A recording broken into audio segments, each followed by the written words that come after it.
Olá, o É Notícia entrevista hoje o pré-candidato pelo PSDB à Prefeitura de São Paulo, João Dória. Ele é mais conhecido como fundador e presidente do Grupo Dória, que reúne 6 empresas especializadas em comunicação e marketing, entre elas o LID, a associação dos principais líderes empresariais do país. Dória já foi secretário de Turismo da cidade de São Paulo e presidente da Embratur. E caso seja escolhido candidato do PSDB, pode enfrentar uma das mais duras disputas da carreira. Seja bem-vindo, João Dória. Obrigado, uma boa noite para você. Muito obrigado, uma boa noite. Obrigado, é um prazer estar aqui, viu? É um prazer recebê-lo e nós teremos imenso prazer também. Vamos fazer convites aos outros pré-candidatos do PSDB e também de outros partidos que queiram participar desse debate público e democrático que o É Notícia e a Rede TV promove. É notícia, é democracia. É democracia, exatamente. É isso que a gente sempre gosta de lembrar.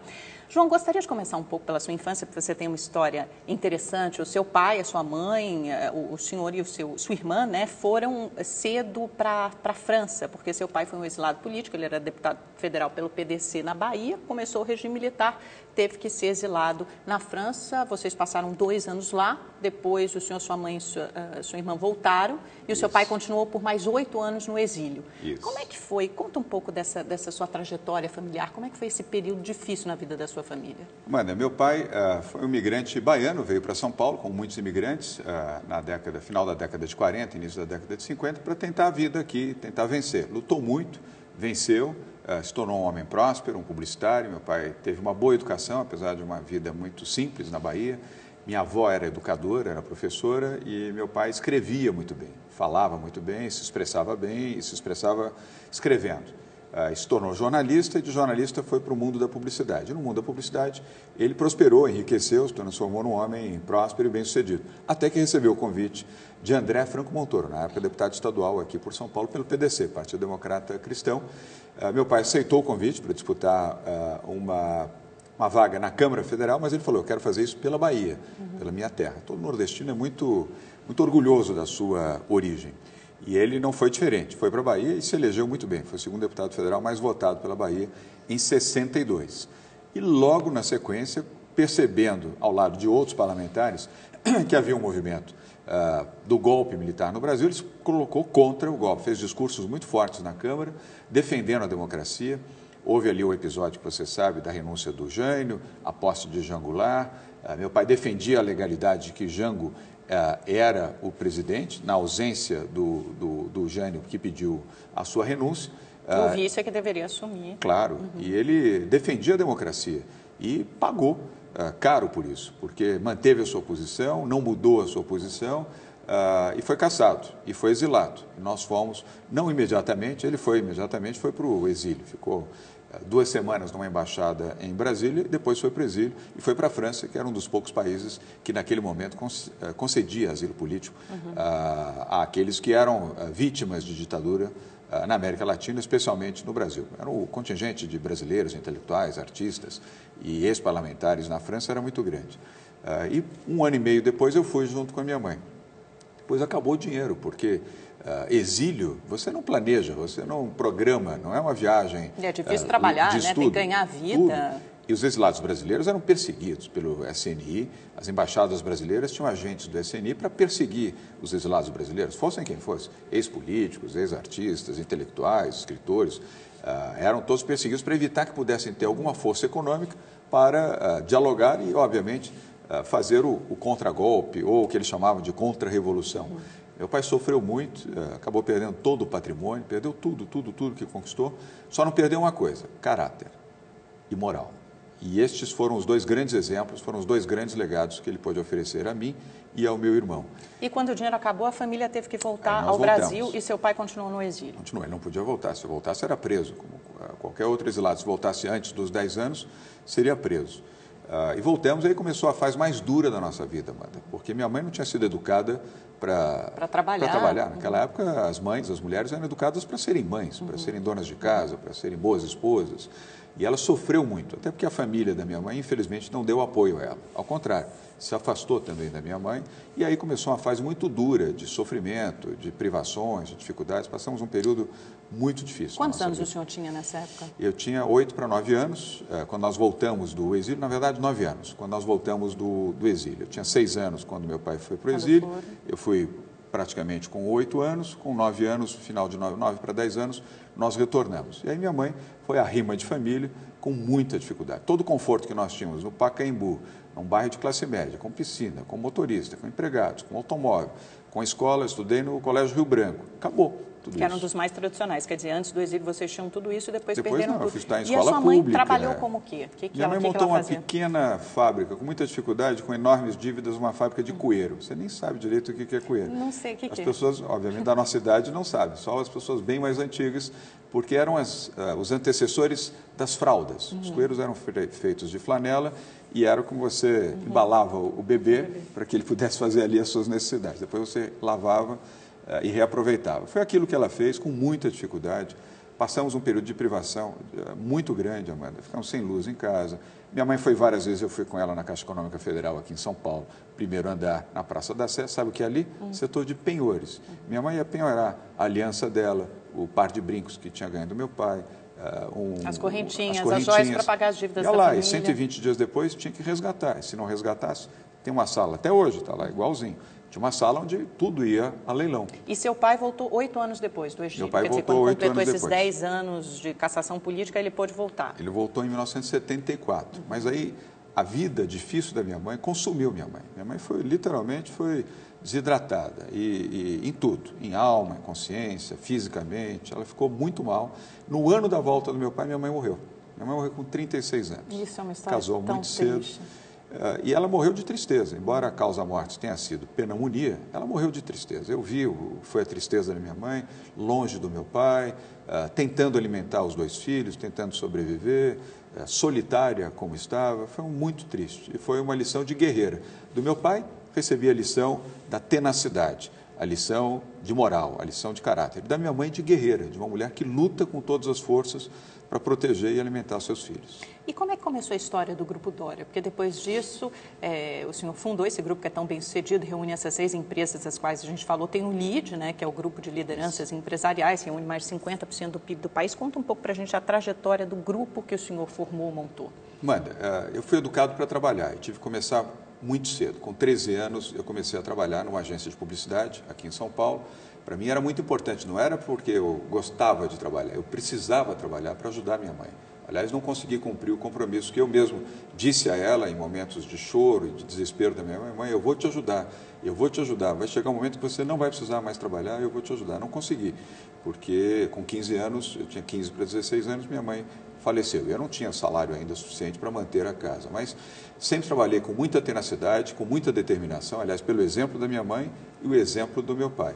Isso me fez uma pessoa próspera. Hoje eu sou uma pessoa bem-sucedida, sem falsa modéstia, isso é um fato, e me orgulho muito de ter sido uma pessoa que tem alcançado sucesso com trabalho. Nunca fiz falcatrua, nunca fiz bobagem, sempre honrei o meu trabalho, sempre pude olhar nos olhos dos meus filhos e da minha esposa com honra de dizer aos meus filhos, como digo até com frequência: meus filhos, o trabalho compensa. Até porque quando vêm e assistem notícias de filhos de pessoas famosas que enriquecem rapidamente, se tornam milionários, eu faço questão de dizer para eles: este não é o caminho é trabalho, honradez. É isso que vai fazer com que vocês tenham sempre muito orgulho do seu pai. E deu certo. Hoje eu sou uma pessoa bem-sucedida, tenho 6 empresas, um bom número de profissionais, temos operações no exterior também, praticamente todo o Brasil, com o Grupo Dória e com o LID. O que pouca gente sabe é que o senhor tem uma trajetória política também, né? Como é que o senhor decidiu, por que o senhor decidiu concorrer à Prefeitura de São Paulo, ser um dos pré-candidatos do PSDB? Uma boa pergunta. Eu tenho uma tradição e uma vida política. Primeiro, pelo meu pai. Eu sempre admirei a postura, a honradez, o brio de um homem que não se entregou para a ditadura militar.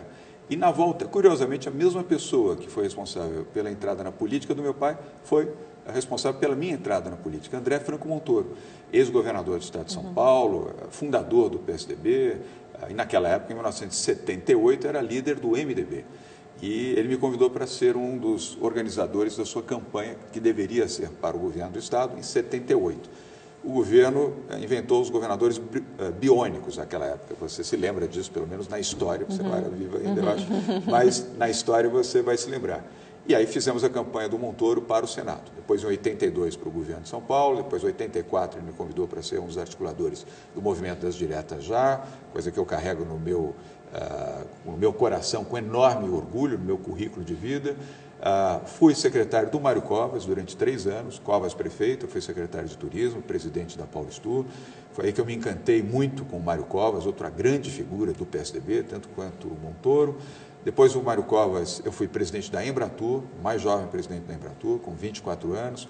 Fui com 21 para 22 secretário municipal, que era uma grande responsabilidade que eu tinha, mas delegado pelo Mário Covas, foi um aprendizado também, de como você pode confiar nas pessoas, independentemente da sua idade. E sou filiado ao PSDB desde o ano 2000 e nunca escondi isso como empresário. Aliás, já sofri e apanhei pelo fato de ter colocado. Mas tem esse gap aí na vida política, né? Que assim, o senhor atuou no começo da sua carreira, depois se dedicou principalmente ao setor privado e agora pretende fazer essa volta, esse retorno à política. Por quê? Perfeito.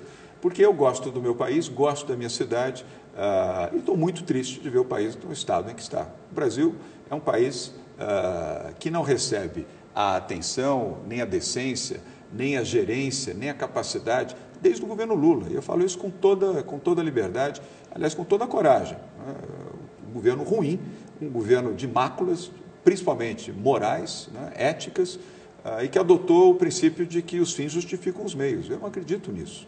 Eu não acredito nisso. Eu acho que você pode fazer bem feito sem ter que macular a ética e os princípios básicos da moralidade, respeitar o dinheiro público, respeitar a opinião pública. Então, o Brasil vive um momento muito ruim na sua economia. Você sabe disso, quem nos assiste sabe disso. E, lamentavelmente, a cidade de São Paulo também não é uma cidade que tenha boa gestão. A gente vai falar bastante ainda sobre política nacional e também sobre os problemas especificamente de São Paulo, mas antes disso o senhor precisa vencer uma disputa interna que também é bastante dura no PSDB. Há 3 pré-candidatos, além do senhor também o vereador André Matarazzo, o deputado federal Ricardo Trípoli.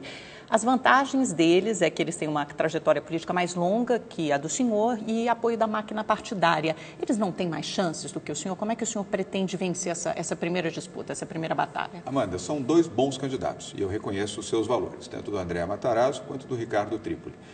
O que eu tenho para oferecer é o novo. Eu sou a opção do novo. Eu não sou político, embora eu não condene os políticos. Volto a dizer, sou filho de um. Mas o que eu trago para essa campanha é o novo. São propostas para fazer uma administração pública na cidade de São Paulo com o novo. E, modéstia à parte, a população gosta e pretende adotar o novo como a sua opção. Isso não significa desprezar, diminuir o valor dos políticos tradicionais. O senhor está dizendo que é uma opção, uma alternativa justamente a isso, a política tradicional. Porque a vantagem para eles representa para mim exatamente o oposto, a vantagem que eu tenho nesta disputa, sem desmerecer nenhum dos 2 pré-candidatos do PSDB. O senhor acha que há espaço para isso, justamente por causa de um esgotamento, um cansaço da política, da política tradicional? Eu tenho certeza absoluta disso. Eu tenho sentido, eu tenho ido às ruas, principalmente à periferia, praticamente todos os dias, Amanda. Aliás, eu sigo os preceitos do governador Geraldo Alckmin. Vá ao encontro da militância, vá ao encontro das comunidades. Comece pelas comunidades mais sofridas, Zona Leste, Zona Sul da cidade de São Paulo. Gastar sola de sapato, amassar o barro. Aliás, o que ele falou aqui na entrevista para você, inclusive, que eu assisti. E eu tenho feito isso, e tem funcionado, até porque esta militância se sente muito excluída do processo político eleitoral dentro do próprio PSDB, sempre se queixando, só vem aqui quando tem campanha, fora de campanha ninguém nos procura. Aliás, me faz lembrar, inclusive, a grande admiração que eles têm pelo Mário Covas. E o Mário foi prefeito da cidade de São Paulo há mais de 30 anos, Amanda. E a grande lembrança desta militância ainda é do Mário Covas, que lamentavelmente já se foi. Uma tristeza, aliás, não temos uma figura emblemática como o Mário Covas. Mas, seguindo os preceitos de Geraldo Alckmin, tem feito isso, trabalhado, conversado, dialogado, interpretado, e hoje sou um grande defensor das prévias. Isso que eu ia falar, até porque o PSDB não tem uma tradição tão grande de prévias, assim, né? De consultar a militância do partido. Normalmente é uma decisão que vem de cima para baixo. O senhor é um crítico dessa postura, dessa maneira de tomar decisões. De fato sou. E hoje sou um enorme defensor das prévias. Acho que o PSDB deveria adotar, evidentemente, sempre que tiver mais de um candidato. Evidente, quando houver a situação de um único candidato, não há prévia. Mas, na circunstância onde você tenha 2 ou mais candidatos, tem que fazer o que o PSDB de São Paulo está fazendo.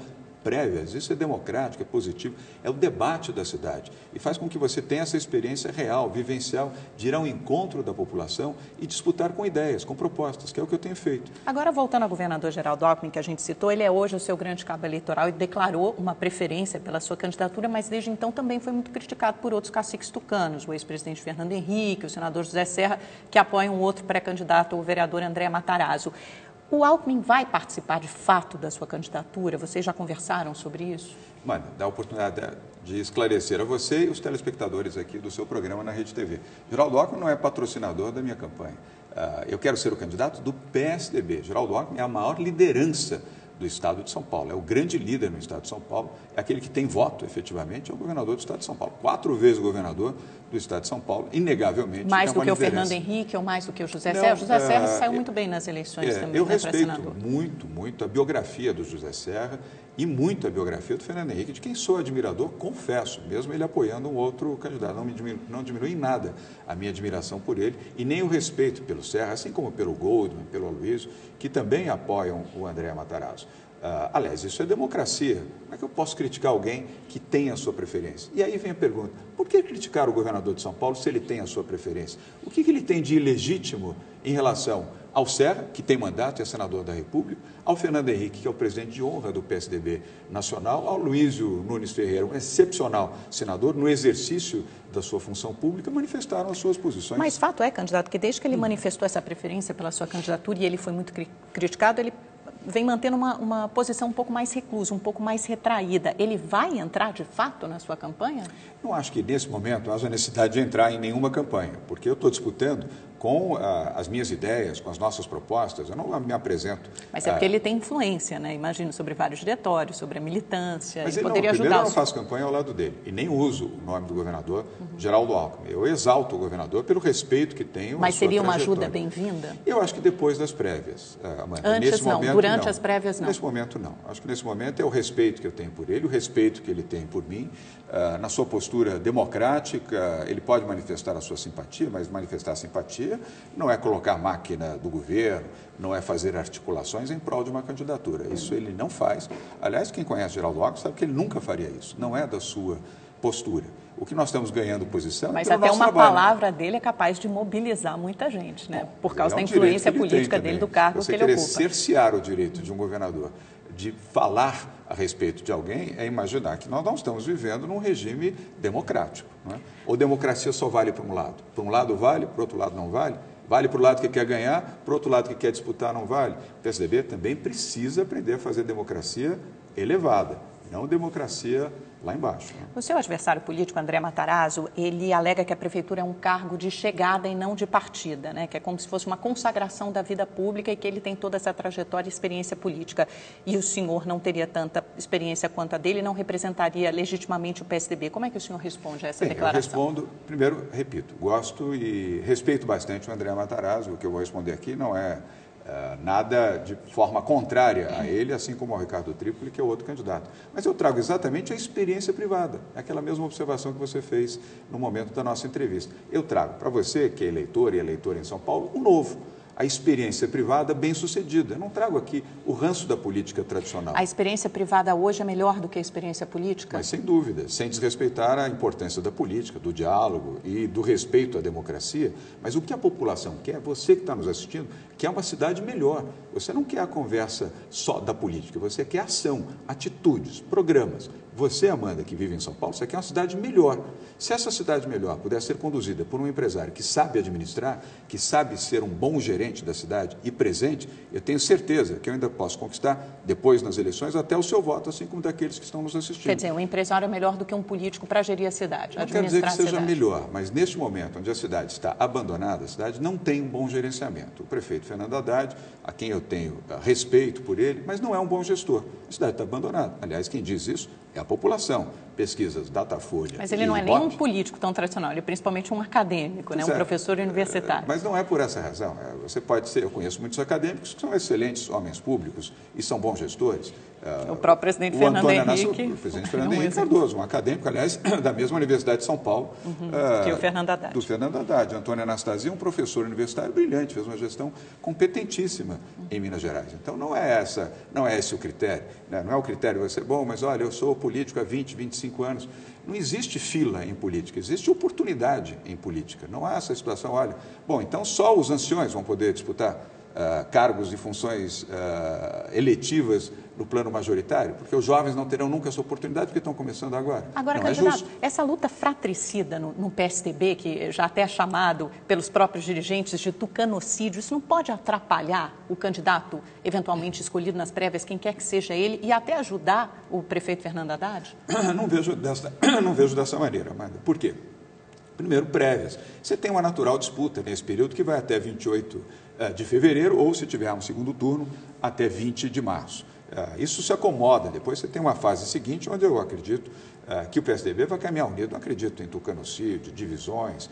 Eu não faço críticas a nenhum. O senhor apoiaria qualquer um dos outros candidatos que for escolhido? Se não for o senhor apoiará Matarazzo ou Trípoli, fará a campanha por eles? Já falei isso várias vezes. Eu sou PSDB, eu não sou João Dória, eu sou PSDB.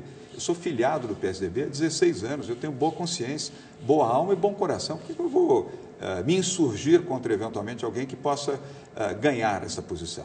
Não ganhará, porque eu não entro em briga para perder, mas eu tenho bom discernimento. O discernimento é apoiar quem precisa ser apoiado.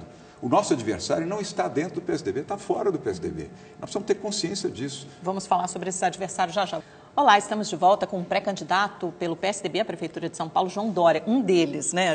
São 3 ao todo. Tem primeiro essa disputa das prévias, da qual a gente já falou bastante no primeiro bloco. Agora, no segundo bloco, eu queria falar um pouco, como o senhor falou, dos adversários externos, que, segundo o senhor, são os principais. Nenhum dos candidatos do PSDB, nem o senhor, nem o Trípoli, nem o André Matarazzo, atingem mais de 5% das intenções de voto. O PSDB tem uma longa tradição no governo do estado de São Paulo. Não deveria haver um candidato natural com mais força política para unir o partido e disputar a campanha com uma intenção de votos maior? Amanda, se você olhar o histórico político em São Paulo e mesmo fora de São Paulo, você vai ver inúmeros candidatos que tinham até menos de 5%. Eu tenho 5%, o André tem 4%. O Trípoli nem entrou na pesquisa, mas deve estar mais ou menos dentro dessa mesma faixa. Ou seja, temos praticamente o mesmo patamar. Mas se você olhar a história, você é atenta, você vai ver que vários candidatos saíram de 1%, 2%, 3% e foram eleitos. Mas é que o PSDB é um partido muito tradicional, já governa o Estado há mais de 20 anos, quer dizer, não deveria haver um candidato natural, forte. Isso não mostra, por outro lado, uma fraqueza do PSDB ao não ter esse nome? Não. Eu não vejo como fraqueza. Primeiro, as prévias não demonstram fraqueza, demonstram a solidez de um partido que tem bons candidatos para disputar a prefeitura da cidade de São Paulo. A campanha não começou ainda. A campanha começa quando você vai para a televisão, quando você vai para o horário eleitoral. Aí sim você tem transformações. E quero evocar também um outro exemplo. Quantos candidatos, você mesmo já viu, em São Paulo, que começaram lá em cima? 42, 44, 38, 36, 34. E fazem o caminho inverso, e não vão nem para o segundo turno. Então, essa história da pesquisa e da força, isso só se materializa com a campanha, tanto para um lado quanto para o outro, dos que estão embaixo e dos que estão em cima. Essa é a realidade da vida política brasileira. Agora, candidato, vamos falar de São Paulo, então. Quais são os seus principais projetos, suas principais propostas para a cidade e como é que o senhor pretende fazer isso diante da realidade? A gente sabe que é um orçamento apertado, com muito pouco espaço para investimento. Aliás, pouquíssimo espaço, caindo, inclusive. A arrecadação do município vem caindo, como, aliás, a arrecadação do Estado, do governo federal, graças a péssima política econômica do governo Dilma Rousseff ou do governo Lula dilmista. Nós estamos pagando um preço caro com desemprego, com inflação, com poucas oportunidades, sem contar os aspectos morais. E São Paulo não é diferente, a arrecadação vem caindo substancialmente. Por isso, uma gestão tem que ser inovadora aqui, senão você vai ser um Fernando Haddad do PSDB, vai ficar chorando, reclamando, dizendo que não tem dinheiro. Com que propostas, então? Como é que você daria essa inovação? Primeiro, com descentralização. A boa gestão é a gestão descentralizada. São Paulo tem 32 subprefeituras. Nós vamos fazer, primeiro, prefeituras regionais e não mais sub.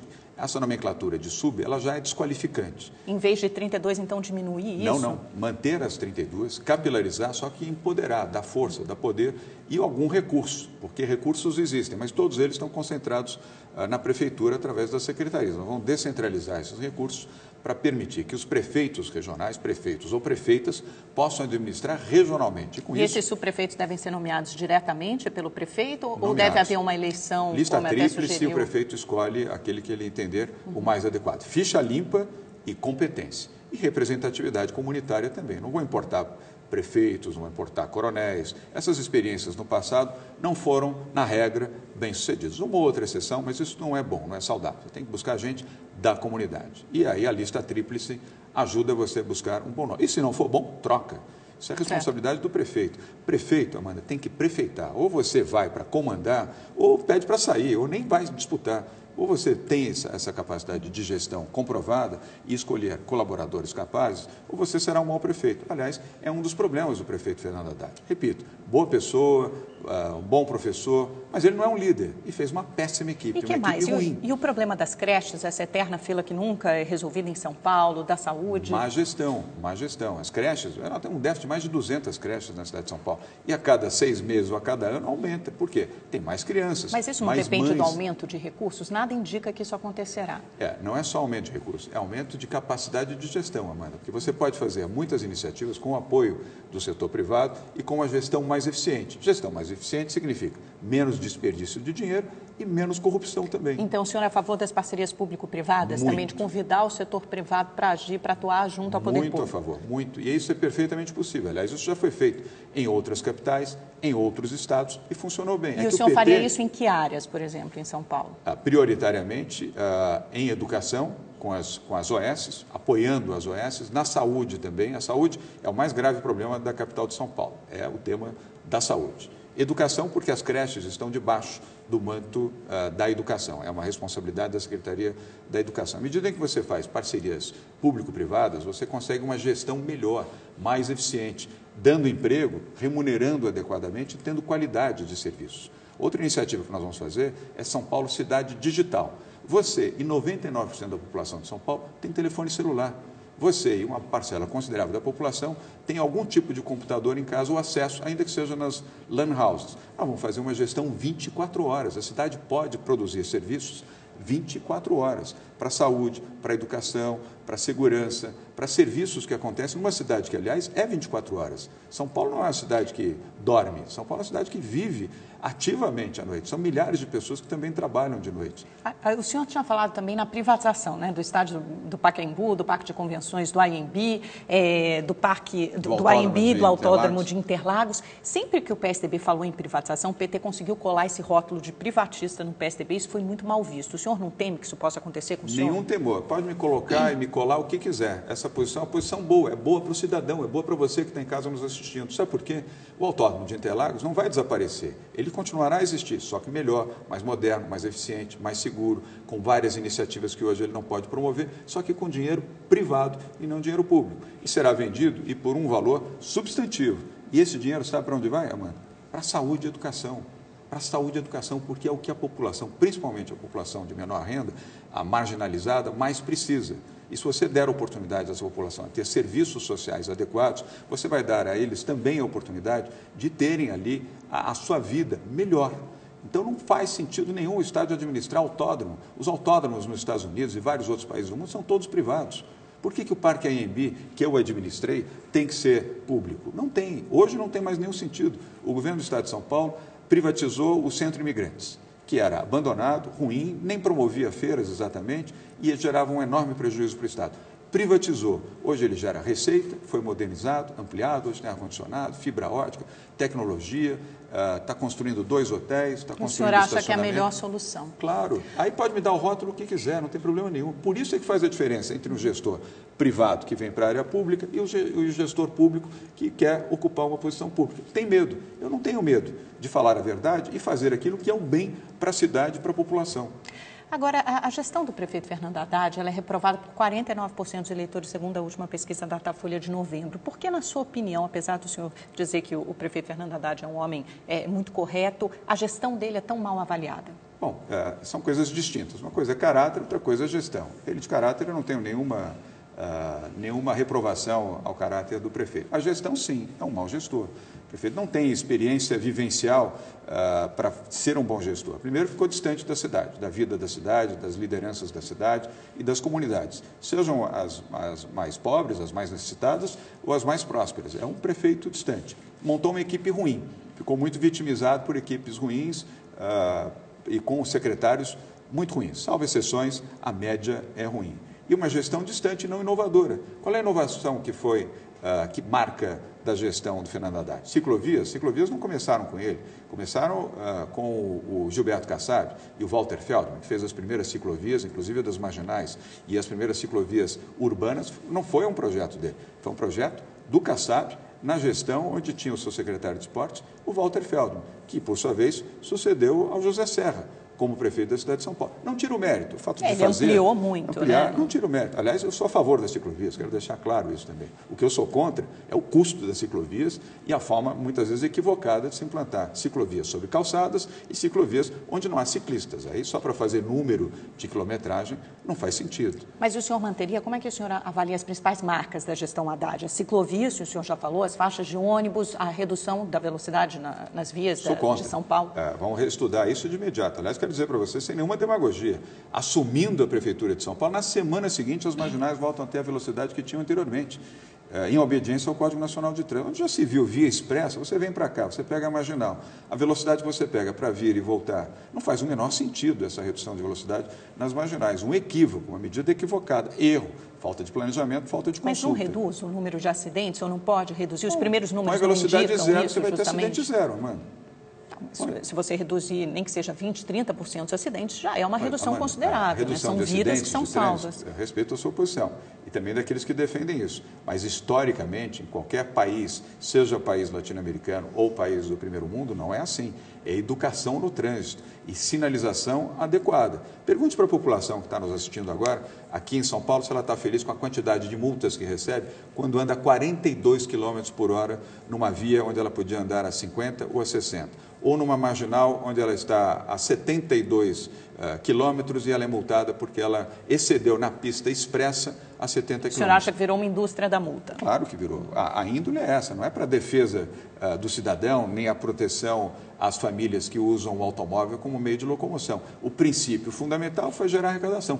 R$1 bilhão em 2015. R$1,5 bilhão em 2016. Isso é fome arrecadatória ou não é? É lógico que é. Agora, candidato, muitos críticos do senhor identificam como um empresário bem-sucedido, né, o que é uma vantagem, lógico, mas principalmente como alguém de elite. Como é que o senhor pretende romper essa visão?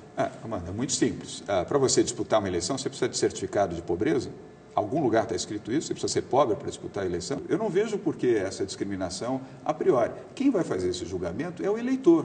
E principalmente em cima de propostas. Ele não vai olhar para você dizendo, olha, essa é uma pessoa rica, logo ele será distante da minha realidade. Eu vejo até o contrário. Eu vejo, e tenho percebido isso na periferia, muitas pessoas afirmando, eu não falo isso, mas muitas pessoas afirmando, bom, o senhor é bem-sucedido, o senhor não precisa roubar na política. Eu não falo isso, aliás, eu não uso isso como uma advocacia para até... Até porque há casos de pessoas bem-sucedidas. Pois é, que já fizeram isso, mas eu não uso isso como instrumento, até porque eu não acho isso adequado.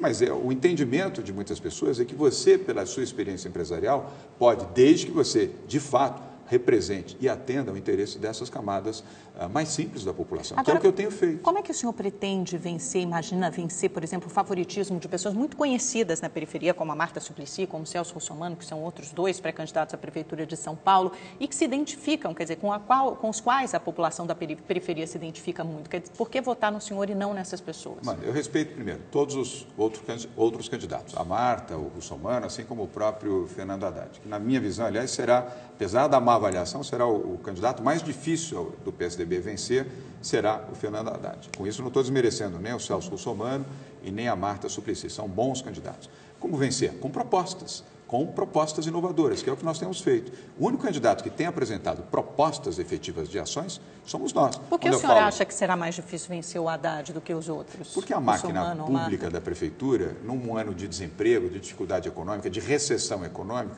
naturalmente vai caminhar a favor do prefeito. Aliás, por isso, quero deixar claro para você e para quem está nos assistindo, eu sou contra a reeleição, Amanda.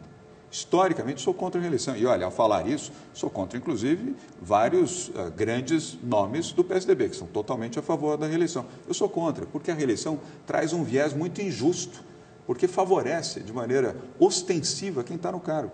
Então, eu, por exemplo... E foi implantada pelo PSDB, né, no governo Fernando Henrique. Por isso que eu digo, eu tenho posições... É vantagem de um partido democrata. No PT, você não pode falar nada contra o PT. É uma ordem só, uma palavra só um fala, só um manda. No PSDB, você tem a liberdade de discordar, embora dentro de um campo democrático. Eu sou contra a reeleição. E eleito, vou cumprir 4 anos de mandato. 4 anos. E, olha, não precisa assinar nada em cartório, não. Minha palavra basta. E eu falo isso para você, registro aqui, e nos bairros onde tenho ido, tenho falado também. Agora, eu vou fazer 4 anos, tornarem 8 anos, Amanda, porque vou trabalhar 16 horas por dia, que é o tempo que eu já trabalho hoje como empresário. Vou fazer tudo pela minha cidade, tudo que eu puder fazer para ser um bom gestor, presente e eficiente, vou fazer em 4 anos, transformando 4 em 8 anos. E depois, verificar quem pode ser um bom sucessor, até para renovar, até para acabar com essa história e dizer, olha, você precisa ter 25 anos de trajetória para poder ocupar uma função pública. Eu não acredito nisso. Não acredito. Tem tantos jovens, elas e eles, com capacidade, com formação, com condição de serem bons gestores. Por que impedir essas pessoas de terem um legítimo direito de disputarem? Eu vou dar um exemplo. Vou fazer só 4 anos. Depois vamos ver quem pode continuar a fazer um bom trabalho, especialmente se for do PSDB. Candidato, o ex-presidente Lula entrou com uma interpelação judicial contra o senhor para que o senhor explique uma declaração que deu recentemente. Eu vou ler essa declaração, vou citar. O senhor teria dito que seu sonho de consumo é que Lula defenda o prefeito Fernando Haddad, mas que tem que ser antes do Lula ser preso. Aí o senhor continuou. Vamos até pedir ao juiz Sérgio Moro para adiar essa prisão. Lula é um sem vergonha, um cara de pau. Haddad é honesto, algo raro dentro do PT, que tem manual de como roubar, usurpar e mentir. Foi exatamente isso que o senhor disse? Eu me referi ao presidente Lula diante daquela manifestação que ele fez numa entrevista com blogueiros do PT, aliás, todos petistas de carteirinha, onde ele disse que não há ninguém mais honesto do que ele no Brasil. E eu respondi na Casa do Saber, diante de jornalistas e de várias pessoas, olha, eu conheço milhões de brasileiros que são mais honestos do que o Lula. Então, eu não acredito que essa posição seja uma posição assumida por aquelas pessoas que sentem e são, de fato, mais honestas do que ele. E disse, essa é uma declaração sem vergonha. E o presidente Lula é um cara de pau. Mas o senhor disse mais. O senhor disse que ele deveria ser preso, sendo que o presidente Lula não é sequer investigado pela Lava Jato. Quer dizer, ele não tem razão em, de fato, entrar na justiça e sentir que a sua honra foi ofendida? Primeiro, ele não entrou ainda. Mas se entrar, não tem problema, me defendo. É o que está no site do Instituto Lula, que eles entraram com uma interpelação judicial. Mas se entrar, eu saberei me defender e quero deixar claro aqui para você e para quem nos assiste. Eu não tenho medo do Lula. Para mim, Lula não é mito. Lula é Luiz Inácio Lula da Silva, é um cidadão como outro qualquer, que tem a sua biografia, a sua trajetória, que eu respeito. Mas eu não tenho medo do Lula e não tenho medo do PT também. Já recebo ameaças já faz tempo. Tenho medo de ninguém. Eu cumpro a minha trajetória e vou continuar a cumprir democraticamente. Que tipo de ameaças? De toda hora. Até ameaças físicas eu já recebi. Hoje, no mundo da internet, cabe tudo. Né? Você manda mensagem, ameaça a sua família. Ameaças pela internet, por redes sociais. Eu não tenho medo disso. Aliás, não ando com segurança, também para deixar claro, fico cercado de segurança. Eu não tenho medo. Eu tenho meus princípios e vou com eles até o fim. Mas se o senhor acha que ele deveria ser preso, mas isso ele não é nem investigado. Não, isso eu preciso esclarecer. No contexto, na plateia, um senhor fez a colocação. Mas se ele for preso antes... Eu disse, se ele for, eu espero que não seja preso antes. Eu não defendi a prisão do presidente Lula, até porque... Mas o senhor disse, vamos pedir ao juiz Sérgio Moro que aguarde essa prisão, que segure essa prisão. Foi uma declaração bem-humorada. Por quê? Eu defendo o rito. Eu acho que todas as pessoas têm que ter o direito à sua defesa. E até serem transitadas em julgado, o seu julgamento, você não pode dizer que a pessoa ela é culpada. O que eu disse e reafirmo aqui para os seus telespectadores e para você também, Amanda, que o Lula é um cara de pau e é um sem vergonha. Isso eu reafirmo aqui. Pode me processar à vontade. Mas a prisão só depois do devido processo legal. Então foi uma força de expressão, o senhor exagerou, o senhor admite que o senhor exagerou? Não, ali foi num contexto onde uma pessoa que estava na plateia fez essa observação. E eu, bem-humoradamente, então vou pedir para o juiz Sérgio Moro... Mas é porque agora o senhor é candidato, pré-candidato, está sempre em evidência. Claro. Tudo vai ser usado, publicado, mesmo pode ser usado contra o senhor, mesmo claro, bem-humoradamente. Claro. Tem que tomar um certo cuidado. Você me deu a cuidado. oportunidade para fazer essa ressalva. Mesmo eu não tendo nenhuma predileção pelo presidente Lula, ao contrário, minhas posições são claras em relação a ele, eu tenho que ter respeito pela legislação, pela lei e pelo judiciário. Agora, candidato, recentemente mais de 100 advogados assinaram um manifesto contra a Lava Jato, comparando a Lava Jato à Inquisição e dizendo que muitas vezes a prisão preventiva é usada para forçar as delações premiadas. O senhor há acha que há abuso na prisão por tantos meses de empreiteiros como Marcelo Odebrecht, por exemplo, e outros grandes executivos? Amanda, eu não sou advogado, portanto, esse é um tema mais jurídico do que propriamente de cidadania. Sou a favor de que a justiça seja cumprida e seja cumprida de uma maneira correta e dê legitimidade de defesa a todos aqueles que podem e devem ter o direito à sua defesa. Eu não me sinto capacitado a fazer uma análise de... Mas se o senhor é um político e um empresário, o senhor acha que esse direito à defesa vem sendo respeitado?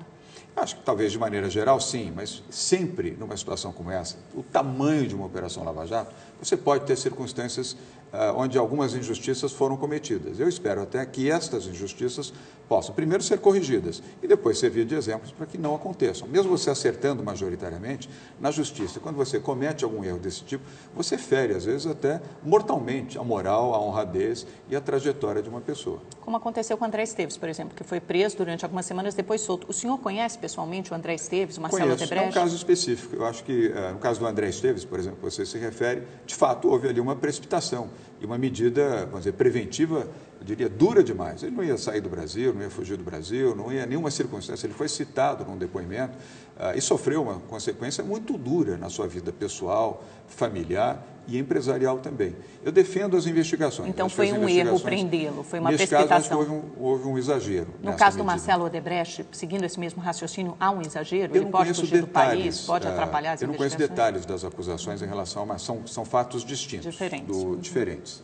Mas entendo que se houve aí exagero, os advogados do Marcelo devem fazer a sua defesa, ele tem bons advogados, e eu tenho a consciência também, ou espero, que haja por parte do juiz Sérgio Moro ou dos juízes que vierem a julgar, de terem sempre a capacidade de olhar e interpretar corretamente o direito de todos a terem a sua defesa. E eu volto a evocar aqui, o presidente Lula, de quem eu tenho uma diferença abissal entre a minha forma de olhar as coisas e a forma dele de olhar as coisas, eu entendo que ele tem que ter direito à sua defesa. Como é que eu não vou admitir isso de outras pessoas? Acho que esse é um cuidado que a justiça precisa ter. Então, o senhor concorda com a presidente Dilma? Ela disse recentemente que a Lava Jato é um ponto fora da curva, né? E que alguns abusos foram cometidos. O senhor não concorda? Não concordo.